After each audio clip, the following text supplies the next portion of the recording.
Man, some of the new arrivals this past couple of weeks is amazing vehicles. The 32 Ford Model B convertible sedan that came in. Mm-hmm. Oh my goodness gracious! This thing, black over Bordeaux red. Really a rare build. You don't see many of these. It's got a 383 stroker in it. Of course it does. Yeah, because is that a resto mod? Would you call that a resto mod? Yeah, I guess it would be a resto like mod. Technically More, it is. Yeah, it's not really a hot rod as much as a resto mod because it's 8 throttle body injection, modern rodder feature car. So they thought it was a feature car. Near flawless build, which we like to say. But this is really an interesting car, and only 275 miles on it since they restored it. Beautiful. Or built it, I guess would be a better term. But the seats came from a Corvette. I mean, this thing is just really spectacular. And it's priced, at what you would expect for something that took probably 1,000 hours or 2,000 hours. You always read about that and you think, did somebody really add up all the hours that it took? It's a funny story about this car. Yes. When we first got it in, it's always in the back, the Right. back section. And I was just, leaving for the day and I always check out the cars that are in there because I like to touch them when I'm going to write about Right. them. And I opened the door to that one and closed it, and it was just something different about that. And then I got I got the details and everything and realized that this is a high-end build. It's funny. You can look at two cars sitting side by side at a car show, and they both look very similar, and they both look like, oh, they're pretty comparable. But when you really start looking at the details, you can tell the difference between this car and any other 32 Ford that may have been customized or hot rodded or resto modded or whatever you want to call it. And then you start realizing the difference. The problem is that it's hard to show the difference when you're talking to a client in California and they're looking at the pictures. Yes, they can see that it's a little bit nicer, but it doesn't convey when you slam the door and how it sounds like a solid thud. It's a thud. Yeah, Exactly right. like it's supposed to be. Yeah. And you can't always convey that. So we have to, that's why the videos work and the walk-arounds that we do with them. And yeah, with not our every clients. 32 Ford closes with a No, thud. they're a little tinny sounding normally when you close the door. Depending on the level of restoration. Right. If they added more of the insulation into the this one sounds like a modern car. into the door. Yeah, it's amazing and a beautiful build, and it's black and just gorgeous paint. I mean, black is one of those colors that it can be great or it can be not so great depending on who the applique person is. But you know what I forgot to talk about? Where have our cars went? You want to do that? Yeah, Okay, I forgot all about that. I got right into the new arrivals and forgot about where we sold cars this past week. How about Holcomb, Wisconsin, Ellington, Connecticut, Collingswood, New Jersey, Edders, Pennsylvania, Buskirk, New York, Douglasville, Pennsylvania, Philadelphia, Pennsylvania. I know I'll get this wrong. Emaw, Pennsylvania? Emmaus? Is that really Emmaus? Emmaus?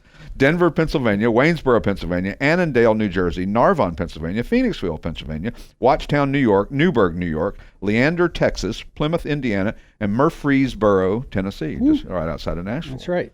So that was 18 sold. That was a weak week. I'm going to have to get on the guys. Slow week here at Classic. God, is that the best we can Slackers. do? Bunch of slackers over there. I'm telling you, the phones don't stop ringing. They just don't stop.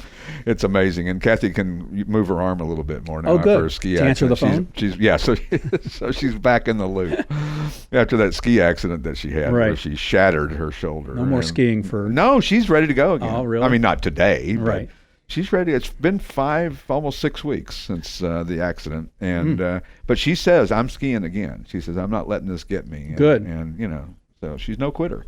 So she's tough. So good.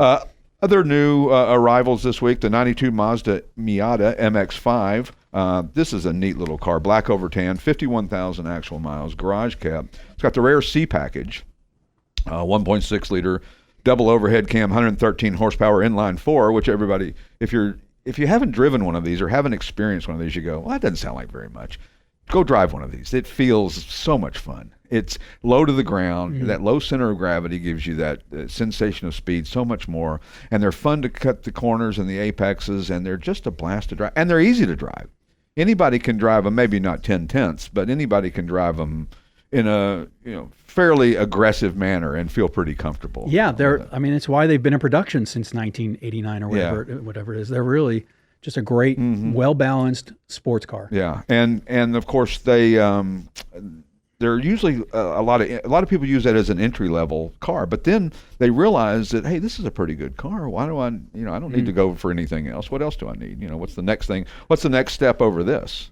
911 or, you know. Oh, well, Honda S2000, which probably are be a the blast next, to or a drive. Z3. You know, if you're into that kind of thing. You're into those kind of things, yeah. But Honda S2000, I've never driven one, but everybody says that they're really worth their while to drive. Well, you had an opportunity. We had one a couple months ago. I know. I'm busy. Came and went. I'm busy. You are too busy. I don't get to do the fun stuff. I don't get to go test drive the cars.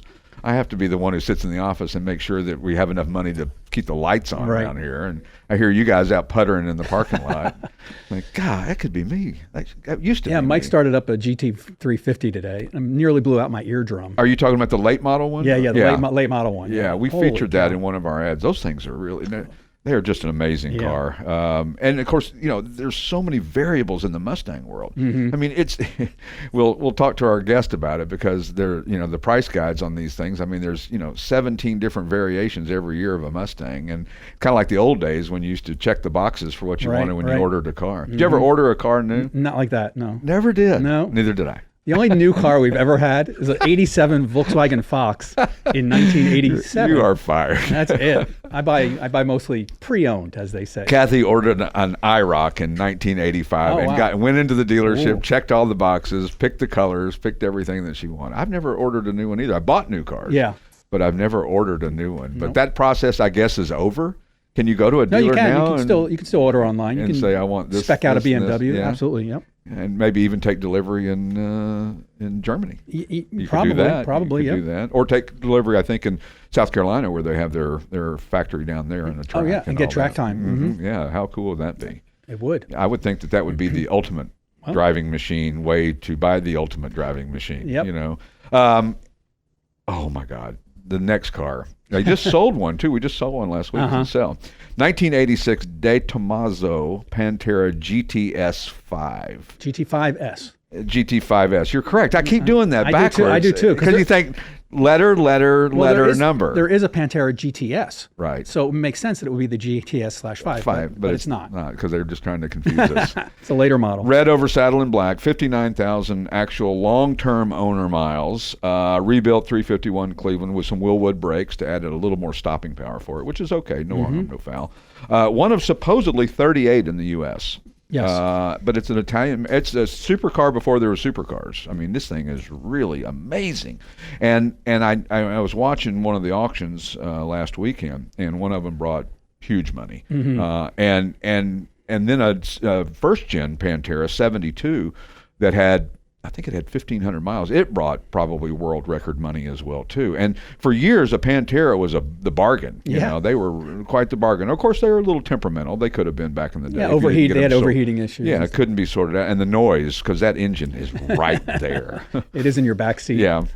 We had one at our disposal when we were in Southern California that we got to drive from time to time. And that thing, somehow the throttle kind of got stuck on me driving it one time, and it was getting hot, and the temperature gauge was going up, and I was just desperate to get it back to the house because it didn't belong to me.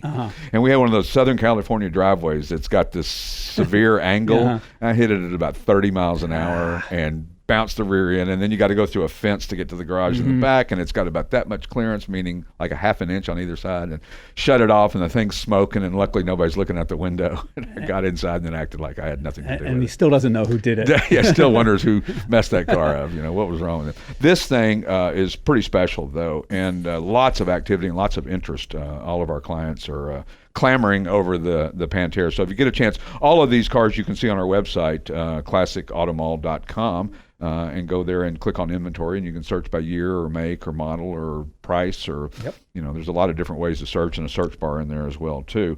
Other new arrivals, 1973 Volkswagen Karmann Ghia Convertible.